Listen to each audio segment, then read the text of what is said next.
It's awfully quiet around here. The White House was a hive of activity in recent weeks as President Joe Biden ramped up his re-election campaign. I'm going to beat him again. But with his recent withdrawal from the race this week, the scene has changed.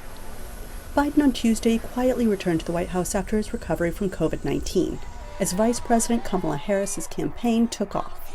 She hit Wisconsin on Tuesday. The opposing campaign of former President Donald Trump chose Tuesday to strike at both targets. History will remember Joe Biden as not just a quitter, which he is, but one of the worst presidents in the United States of America. But my friends, Kamala Harris is 1,000,000 times worse, and everybody knows it.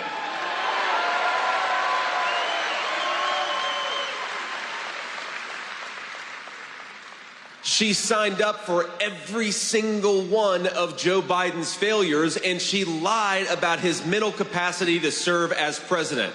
In Washington, Secretary of State Antony Blinken extolled Harris for being, quote, a leading voice for American foreign policy and for our diplomacy. But he emphasized that Biden has a lot of work ahead of him, even as Harris campaigns to take the reins. What he's intensely focused on is the work that remains over these next 6 months to continue the efforts, the work that we've been doing, particularly trying to bring peace to the Middle East, ending the war in Gaza, putting that region on a better trajectory. Analysts agree. 1/8 of his presidency is still left, and there continue to be real challenges, both at home in terms of lowering costs, in terms of protecting consumers from junk fees, in protecting workers from terrible rules that benefit corporations, and overseas, trying to bring a ceasefire and a peace in the Middle East, trying to continue to push back against Russia's war in Ukraine.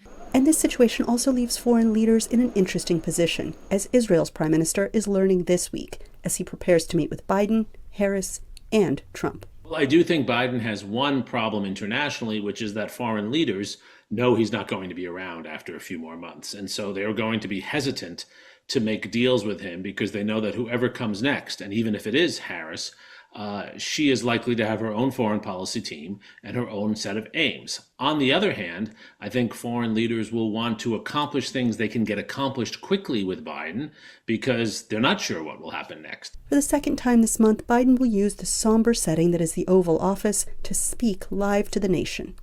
On Wednesday night, he'll use it to tell his people why he made the very personal decision to step back.